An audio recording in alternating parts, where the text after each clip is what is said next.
The ice house, did any of you come last night to Mark's? Yeah. This is the ice house? Okay, so you know, this is where Robert E. Howard boxed with local guys, oil field roughnecks and stuff.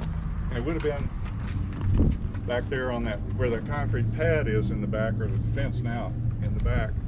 It was bricked out, you'll see in the photo there, of the ice house. It was bricked out around there. That was the ice plant where they condensed the water and made the ice, and kept the ice piled up with hay on it and stuff to try to keep it cold. So it was a nice cool place in a warm environment. So the guys figured out pretty quick that it was a good place to keep beer, and they would gather down there, drink some beer, and as Mark would tell you, you get a bunch of guys together coming off of work from the oil fields, drinking some beer, a little testosterone might get involved. Next thing you know, they're putting on the gloves. Bob was working, and we'll walk by the drugstore where he was working a couple of blocks up, and it was a guy who came into the drugstore who introduced him to the boxing down here at the ice house. The picture of cotton bales that you see would have been over that direction where the station is now, because the railroad, we're going to walk by up here, I'll point out the depot is up here. The railroad ran diagonally out here and then out toward Rising Star and Dealey. So when the cotton was the big crop here, along with peanuts, as we walk back and point out the grain and peanut company. So the two big cash crops in Howard's day were cotton and peanuts, and he, like most of the kids around here at the depot, he would earn a little bit of money by loading bales of both either cotton or peanuts onto the trains. So let's speed up a little bit. Also,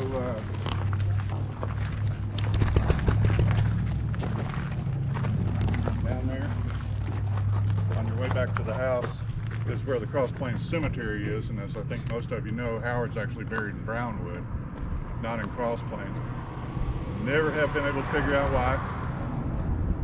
Just one of those things. But a lot of his friends, of course, are buried out here, and a lot of my friends now, unfortunately, are buried out here. A lot of people that I first met when I came to Cross Plains have moved on to the high-borean world in the sky.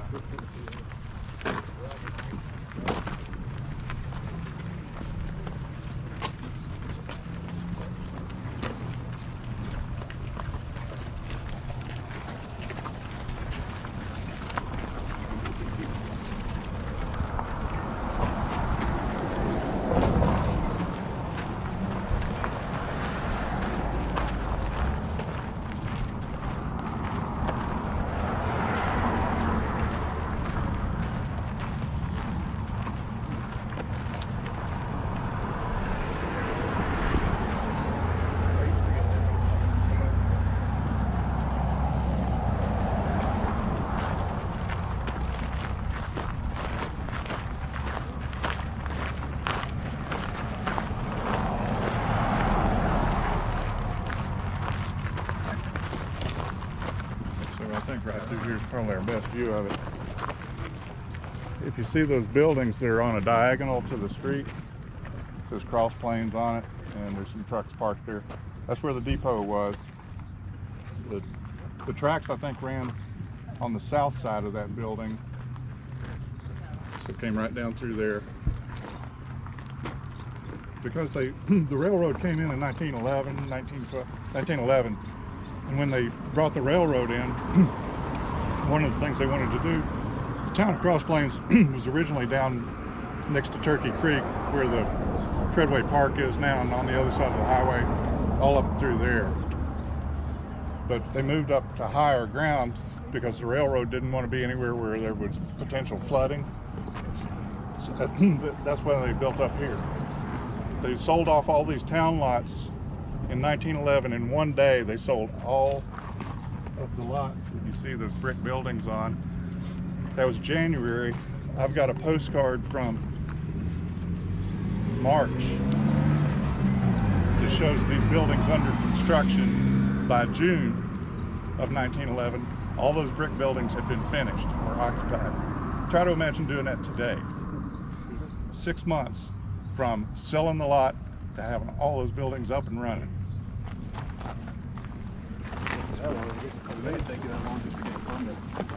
If you see the roof over here to your right, you can see the roof of a house surrounded by trees there.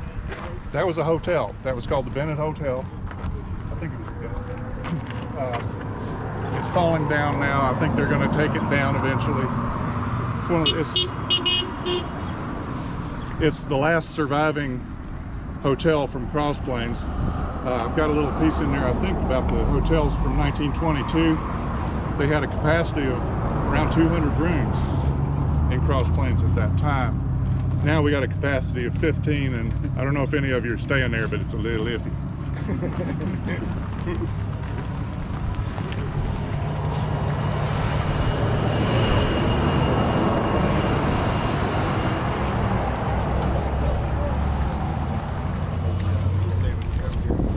Well, actually, I am staying there. How are you? Yeah.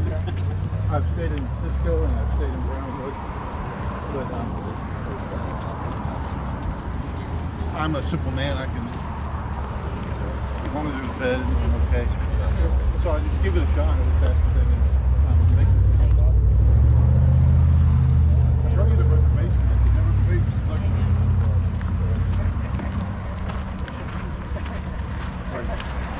young, don't want to stay visit? Yeah.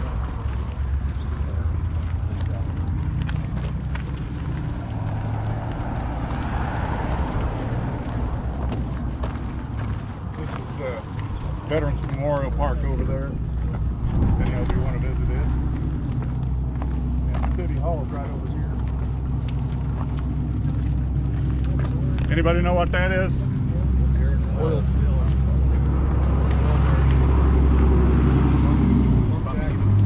Pumping. Yeah, it's a pump deck. Those derricks that you see were built to drill for the oil. They drill. It sounds drilling. I used to think drilling. Oh, it sounds like you drill down like an electric drill. You drop a really heavy weight and you just break through the rock. Once you've broken through and you get your gusher going or whatever, then you put one of these on it to just keep pumping it, and you take your derrick somewhere else.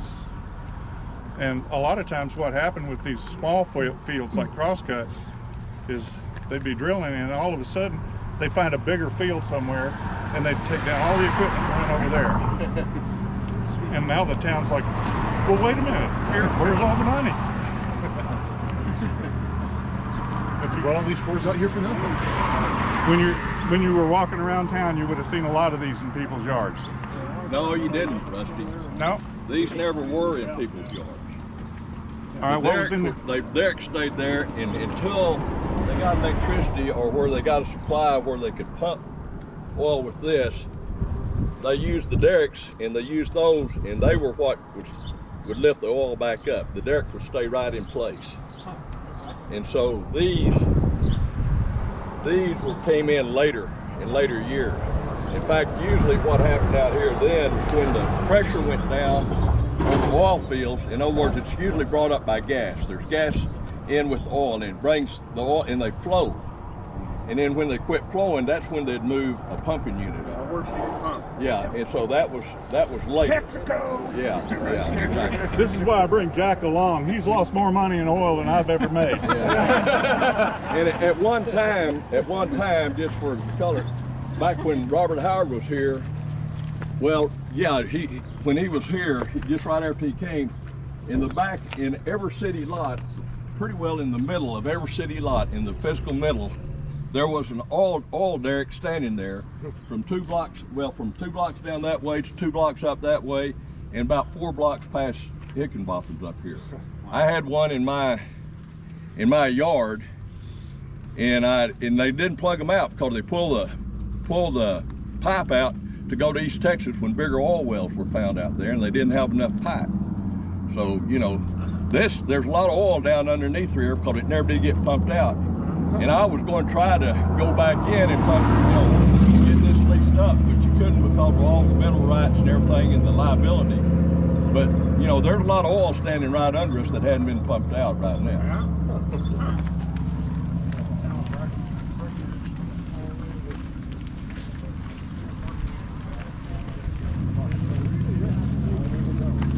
Good job, everybody. How are they doing? Good.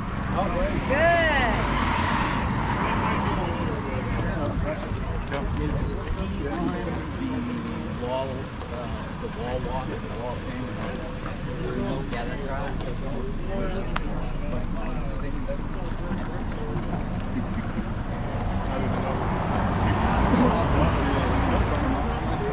Well, I think it's West Texas one today.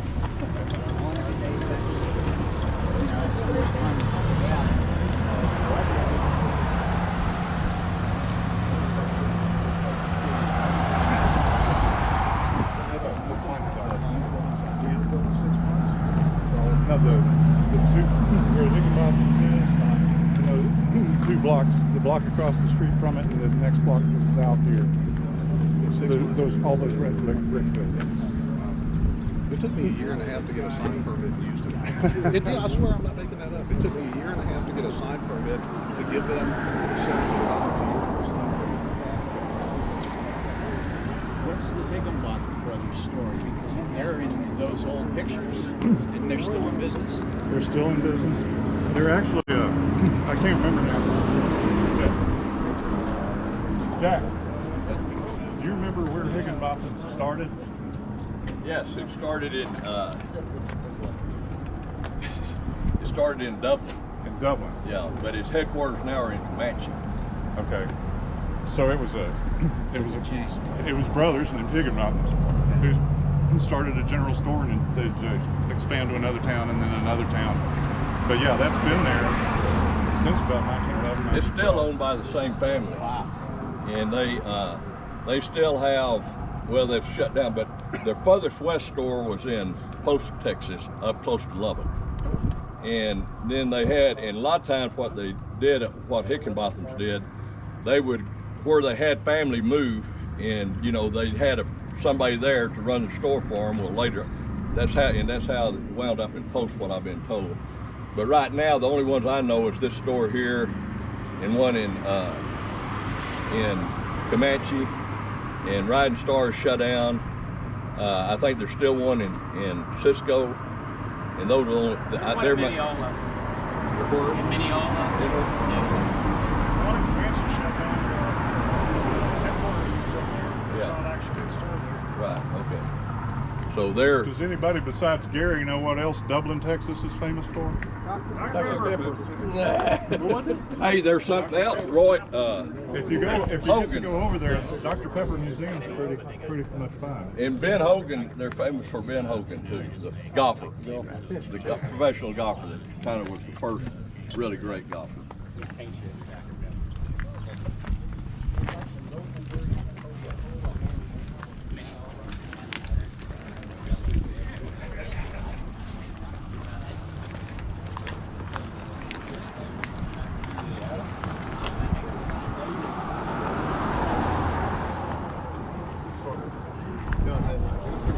Now, when Howard was here, this is the main commercial stretch. So those two, the Higginbotham's block and the one across from it, and this red brick block here were the main commercial buildings. But then these were built a little later. You can see different size. There would have been a lot of, you see in the pictures, there's a lot of frame buildings that were built down this way. They would house like cafes or whatever. There were gas stations on, how many corners, Jack? Well, they're pretty. I mean, that was a gas station. This was a gas station. There's a gas station where the post office was. Gas station down where across from the Baptist church. There was at least one down at the corner here. There's one down there where the Masonic Lodge is right now, and then there were. Depending on, there's one at the same time that he is here, right down where the stop sign is down there now. So there were quite a lot of gas stations, quite a lot of stores, just like I was telling people yesterday about Crosscut and Burke. We'll wait for our noisemakers to go by.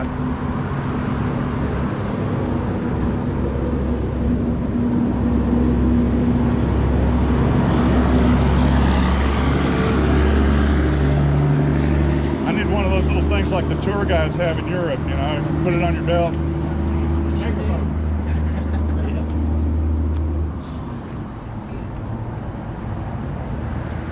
I don't know what makes all these pickup trucks so loud, but so anyway, a lot of these communities had more gas stations, more general stores, more doctors than you would think a town of this size would need. Why do they have so many? It's because they're the commercial center for the entire territory that might stretch out 50 miles all around. All those farmers and ranchers would have to come in here for supplies to Higginbotham's or whatever. They would generally come in, and when you look at these pictures, these huge crowds, that's usually on a Saturday when they're coming into town to do business, to trade. I remember talking to one woman who said that she remembered as a little girl, her dad would put them in the car and bring them into town on a Saturday, and they were hoping that fights would break out so they could watch it for entertainment.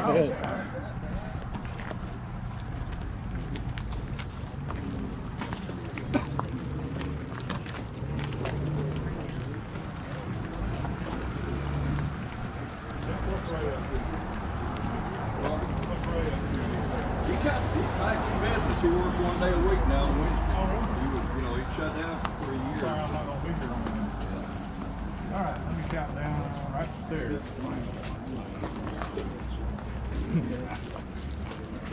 As soon as we got the front painted white, this is where the Cross Plains drugstore was. You can see it in one of the pictures there that I've indicated. Would have said up across the top, Cross Plains drugstore. This is the store where Howard worked as a soda jerk, counter boy or whatever. It's pretty much the job that convinced him he didn't want to work for a living anymore.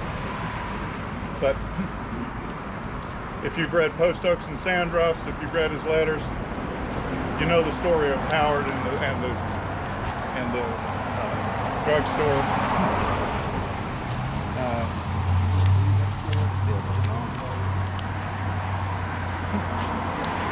This store was owned by Dr. Robertson, who lived down in the area near the Howards. Alton McCowan told me this amusing story about Dr. Robertson near the end of his life. Alton would come over, would go help him. You know, he was younger then, and he would go help the Robertsons do things around the yard and stuff.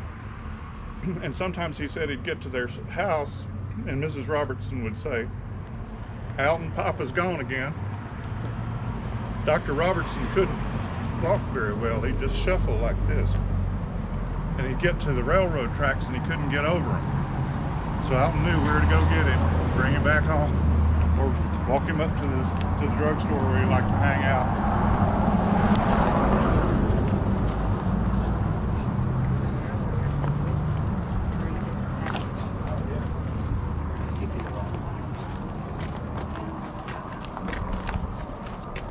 Connie's is where the telephone exchange was, right? What? The telephone exchange. Yeah. Was over in that white building. Claire Neal Spencer and probably your mom and some other kids that era knew that they could hang out and play with the Freeman girls. And now and then, Miss Freeman, who was on, you know, the person on the exchange, would say, "Run tell so-and-so they've got a call." And they'd be, these kids would go running uptown and they'd say, "Hey, you got a call on whatever line." And I don't know if any of you here, there's a few of you that are old enough to remember, but even when I was a kid, this exchange here, when I was a little kid, you'd have to call up and the operator would have to make connections to everybody you talked to. And then for years, I mean, 20 years later, the one down in Burke was the same way. And so when I called my grandmother and talked to her in Burke when I was a teenager, the operator would listen in, and they knew if you wanted any news, you went to the operator because they knew all the gossip in town because they heard every conversation. They were supposed to take their headsets off and set them down. They never did. You could even hear them breathe sometimes. Gas.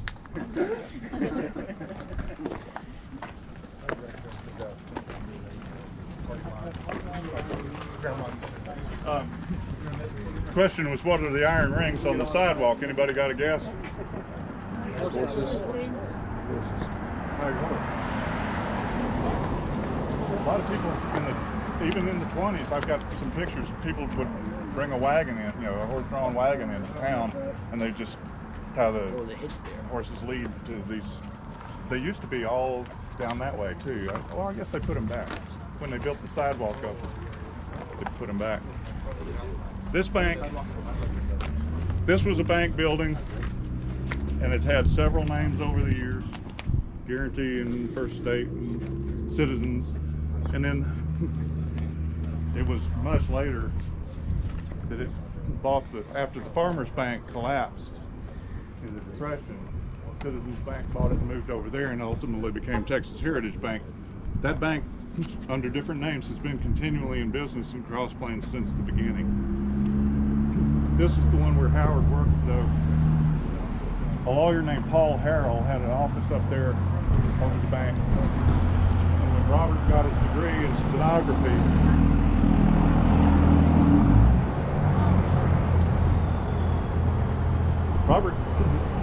Robert never got a college degree.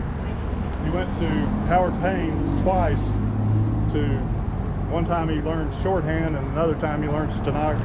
Well, I guess he learned stenography, and he also took some business courses, bookkeeping courses. He was apparently worse at bookkeeping than he was at stenography, so he tried stenography, and he worked for Paul Harrell, who was actually his dad's lawyer. He was pretty much everybody's lawyer. And there's a letter that Robert wrote. I can't remember the date exactly now.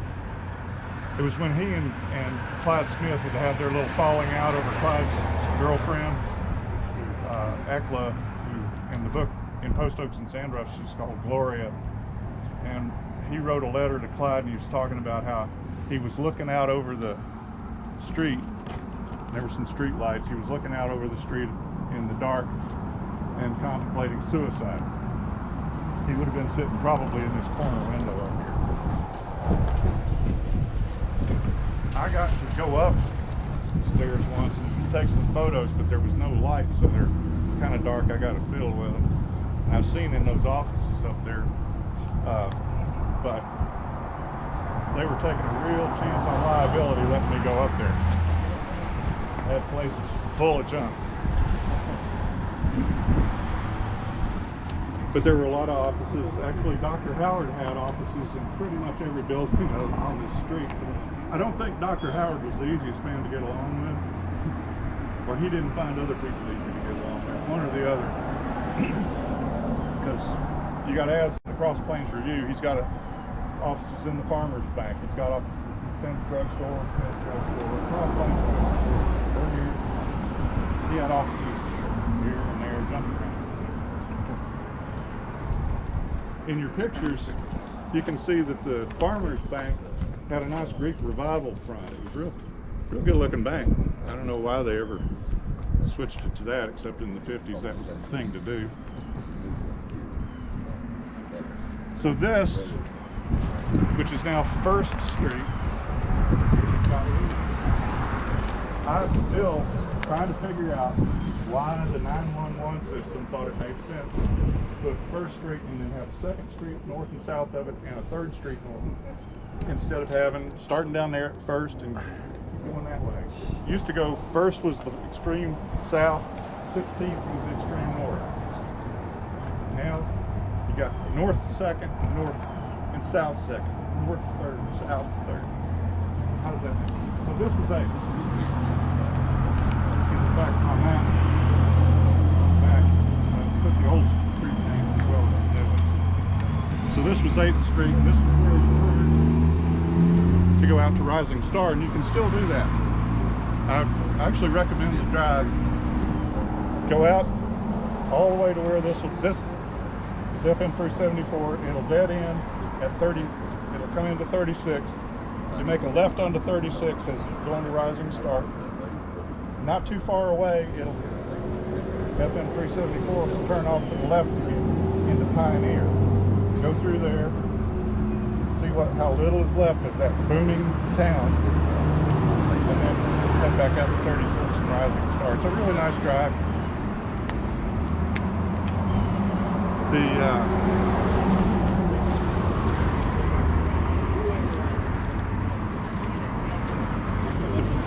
The brick building. The brick building just past the old gas station here. It's the Cross Plains Review offices. It's the oldest business in town. Cross Plains Review was started before they moved up from Old Town, but that building was built what in the 20s, I think. And the story, Jack, we're behind you. You tell the story about the linotype machine. Well, the linotype machine was brought in about 29. No, it's actually 24, 25, something. Okay. Anyway, and it's still in there in that building. And when in the 6th grade, I was hired to work as a printer's devil in the print shop here.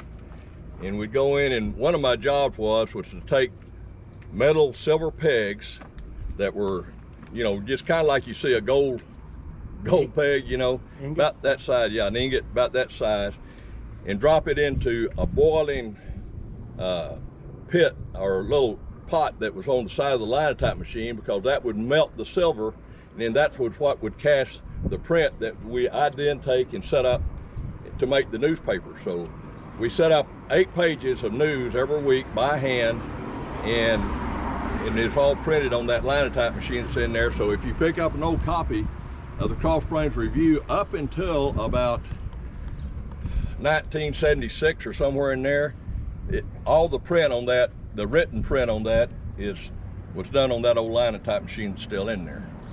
And they have the old printing press is still in there, the original printing press. That they had brought in by wagon, but it wouldn't go through a door, so they had to build the building around it. Okay.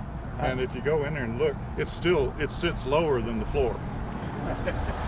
Oh, they had to lay it in before they put the foundation down. It's really a neat process how they put a paper together back then, and most every piece was handled by hand when it went in there. And in the 6th grade, by 2 months in, I set up 90% of because everybody else out gathering news and running the linotype machine, I set up 90% of the ads and everything else. And what they intended me to do was come on and at some time become, because it's all kind of a family situation, but that didn't happen. If you've ever looked at the old copies of the Review, I know Will Oliver has, you can, you find a little item, you know, their idea of news was Mrs. Howard was visiting her cousin so-and-so in Big Spring. You know, just little items like that all through the thing. But that was where even, I'm taking up too much time. This will be the last thing I say. But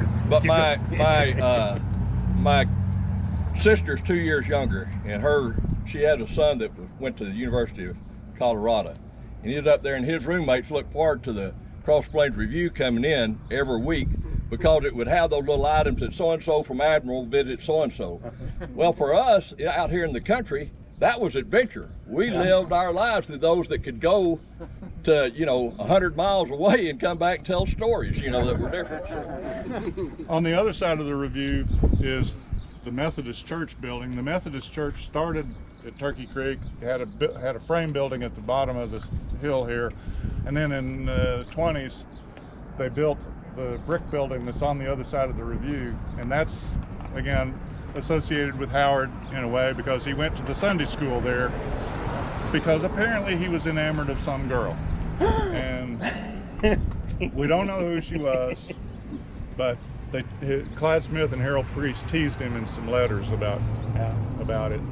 And then, confessing my ignorance, I misplaced the Presbyterian Church on your map. It's actually a block further north than I put it, but it's over on that side too. You see where the post office is, where you got your cancellations across from the review building behind Higginbotham's. The post office didn't move there until I think what, the 50s or something. But the post office didn't move there until like the 50s. I was out of high school when it moved there. It was in the 70s. So the post, late 60s. When Howard was going to the post office, the first one that he would have gone to was about where the ATM is on the back of the bank there. The Cross Plains Mercantile Company was where Brian's Variety Store is, just next to the bank, and it went all the way back, and then it wrapped around the bank and came out on 8th Street here. And next to it was where the post office was until 1920 something, when it moved over to a building that was next to where the senior center is now. And it was there for a number of years, and then it moved over to where it is now. It's another one of those businesses that kind of jumped around. Down at the end of about right behind the bank building here, the white frame windows, that was Jeff Clark's grocery store. Jeff Clark was the father of my friend Margaret McNeil, who's no longer with us, but he also, his real claim to fame was he was a hell of a baseball player. He played ball, I've seen news items, he played ball for Burke team, he played ball for Abilene teams, he played ball for Cross Plains, he just apparently lived to play baseball. And he's got, the story goes that he hit the longest home run ever, because he hit a ball and it hit a box, landed in a boxcar. Kept going. There was also a local legend that he had played in the first night baseball game ever, but it turned out that somebody found evidence of an earlier one in the Midwest. Rusty, quick question. Where are you from? Tennessee originally. Tennessee? And you just love this stuff. Oh God, I can tell. There's nothing. And it's almost like you know the families around, and that's the thing. Everybody who's still here is like, that would have been the grandkids who ran with Robert. This is the thing I learned growing up in the South, is you never just go and ask people questions. First, you got to establish a connection. Yeah. Once you've got a connection established, Sorry, that means you got to start. I lived in New Jersey for 8 months. You got to start finding relatives that we have in common, friends that we have in common, something like that. Once you got that connection, you got the rest of the day. Yeah. So this is the Farmers Bank. When you look at your pictures and you have all those crowds, this seems to have been kind of like business central. Lord, it's an active street.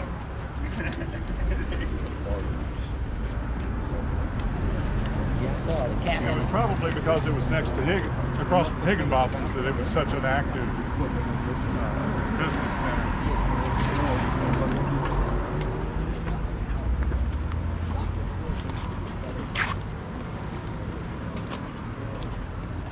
So Brian's Variety was where the Cross Plains Mercantile was, and then next to it, where we see now Salamanders, that was originally Sim's Drug Store, but then it became Smith's Drug Store, and I can't remember the date now. But if you've seen the movie The Whole Wide World, where they go into a novel and her cousins go into a drug store and they ask Mrs. Smith about Robert Howard, about Dr. Howard, that was Smith's. It used to have drugstore up there, but Salamanders replaced it with their sign. When Robert and his mother died, Higginbotham had a funeral home at the far end. They were the funeral home for the Howard. Well, they still have the death record in there, I think. They used to bring it out for Howard days, where you can go in and look at it. I want to go in and check and see if they still got it. I do recommend going in there just to see. It hasn't changed much since the 1910s. Still the same ceilings and everything. It's an old-timey hardware store.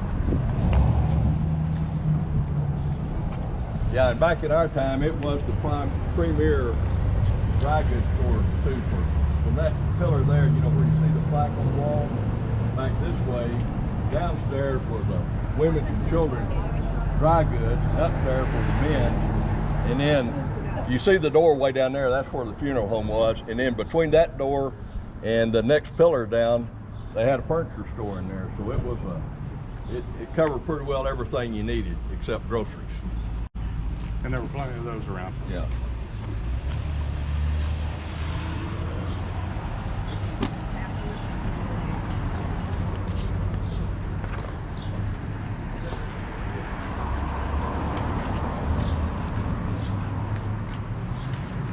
Henry's moved up in Burke.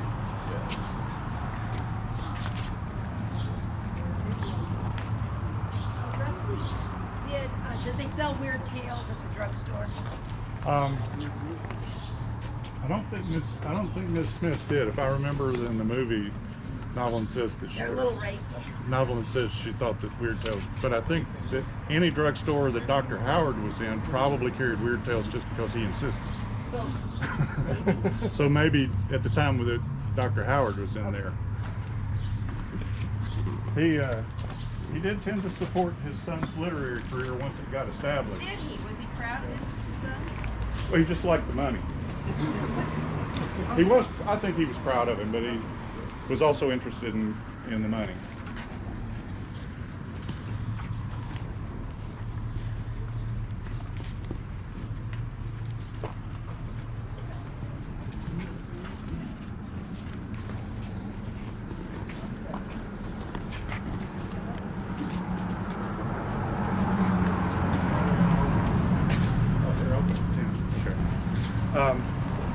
Cross Plains Library. When I first came to Cross Plains, it was just this part. They bought this other building later and expanded into it because they've got amazing children's programs in this library.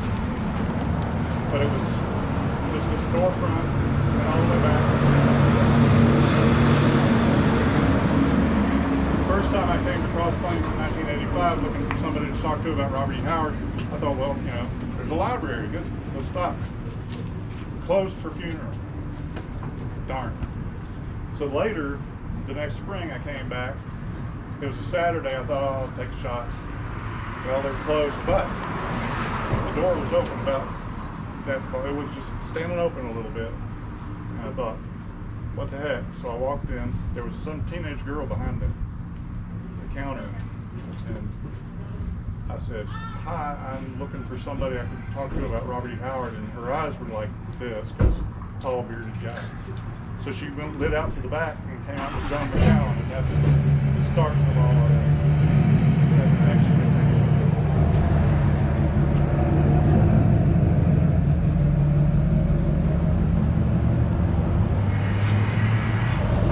Anyway, that's how we get started. It's the connection that Joan and I made. Turned out she had not read any of Robert E. Howard's stories, but she had looked through Dark Valley Destiny and she had read excerpts from his poetry and she thought it was really good. And so I promised her that when we came in June of that year to visit Cross Plains, we'd bring some poetry books for the library. And we brought more than that. We brought quite a lot of stuff. And they arranged for us to go around the Howard house and talk to the guy who was owner at the time, to have a barbecue out at Charles and Lee Rodenberger's out near Cottonwood. We ended up going down to Howard Payne and seeing the books that had been donated. They had Robert E. Howard Day that Saturday here in the library. The heirs, Mrs. Kirkendall and Mrs. Morris, came down from Ranger and brought typescripts that we could look at. It was a more innocent time. They actually let us touch it and look through them. And I have a picture of Bill Cavalier doing the unthinkable. He has a pen out like he's going to edit. In any library museum today, he would be shot on the moment he pulled that pen out. Rusty, can I say one thing about this house? This little town, you know, they have a lot of the, and still do, a lot of the carryover from, you know, false pride and things like that. I grew up here. I lived all my life here. My daddy and mother lived nowhere else except Burke isn't here. But I had not heard of Robert Howard until 2005. Went through Cross Plains High School, got what I think is a pretty good education that carried me through a lot of different things. But you talk about something that's a shame and a crime is kids can grow up here and live their whole life and never have read a thing in school or anywhere else about Robert Howard and never heard of the man. That's just really, I don't know, it's bad. Anybody know who Jack is besides me? Jack and his wife, Jack and his sister actually inherited the rights to Howard's work in 2005. 2005, and they were the sort of motivating or among the motivating forces behind the Wandering Star Del Rey book series. We have them to thank for a lot of the financial backing that kept us going on this. And with the Cross Plains Comics with Richard Ashford and where's Roy? And they got I remember that. Didn't last very long, but it was a good one. No, but it's quality stuff on it lasts. Yeah. All right, I'm not going to go much farther from here. Over in the building, over in that brick building on the northeast corner, there was a tailor shop where Howard worked. You might have read a letter or an excerpt of a letter where Howard talks about how he would go around town soliciting clothes to be laundered, and then he would deliver them after they'd been, and they would clean and press them and deliver them back. But he talks about how he would be gathering up the clothes from some of the ladies who earned their living in less than illicit ways, and how their garments were, what's the word, how did he phrase it? Soiled? Yeah, they were, but soiled, beautiful but soiled, or something like that, you know, glittering garments, disgustingly soiled or something. Anyway, that was part of what made him, got him into the cycles of up and down in civilization, how oil fields teach a kid pretty quickly that life's a rotten thing. That was, this tailor shop would have been over there where the drugstore is now, in the middle of that building.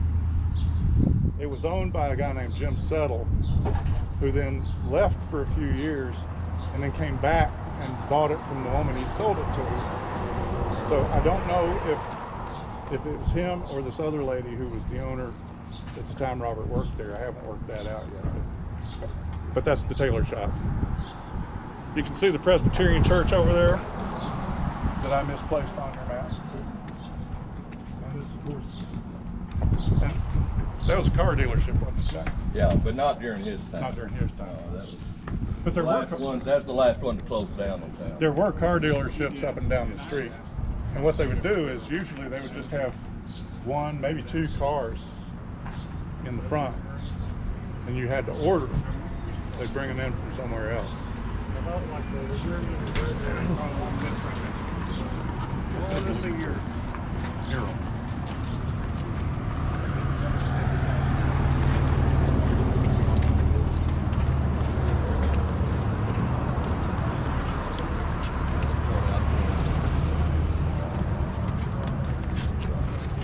Judge's house is right up there.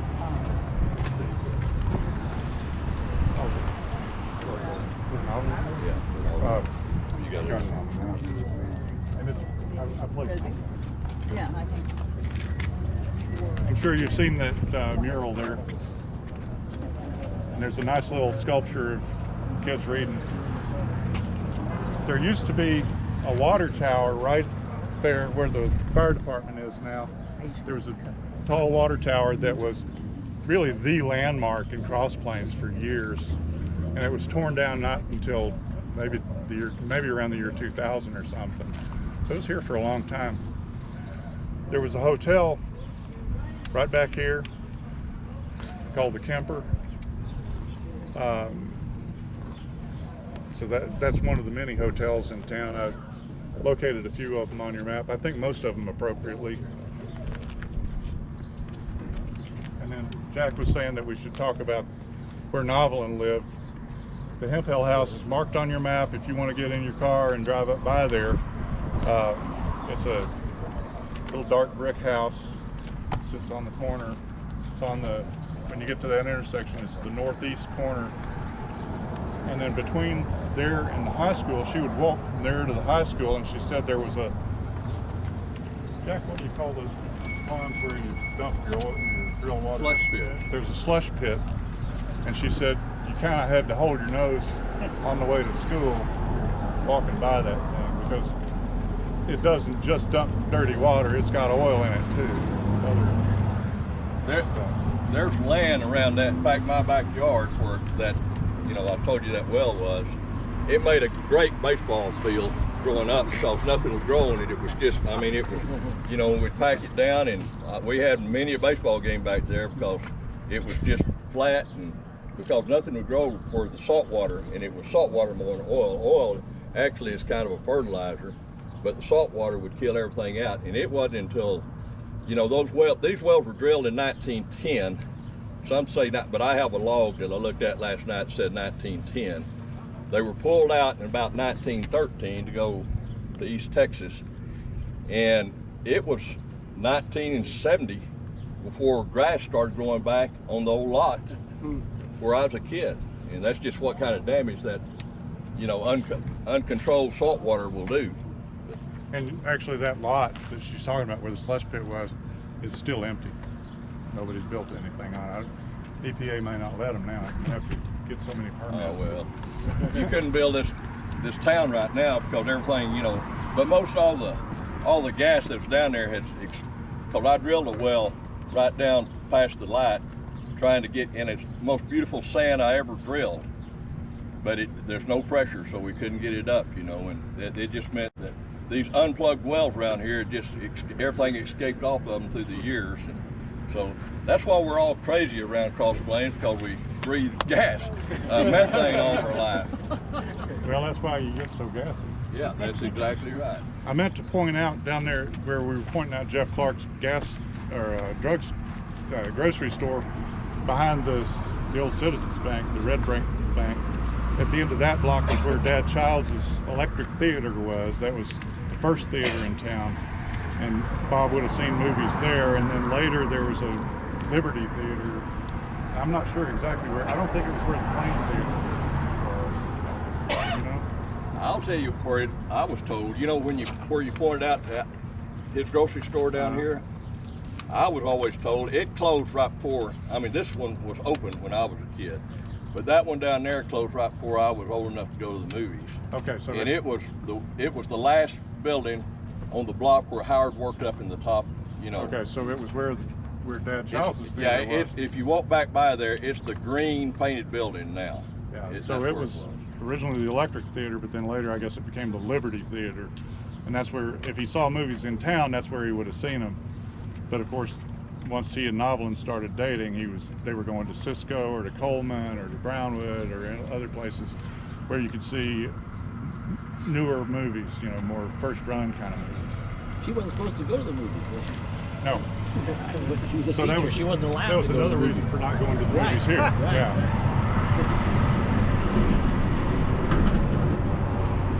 Anybody got any questions? I'm done. Okay. Where do we go next? Wherever you want. Well, I know the panel is soon, right? Yeah. So you need to go to the Methodist Church for the panel. So, I think some guy named Thomas is going to be talking.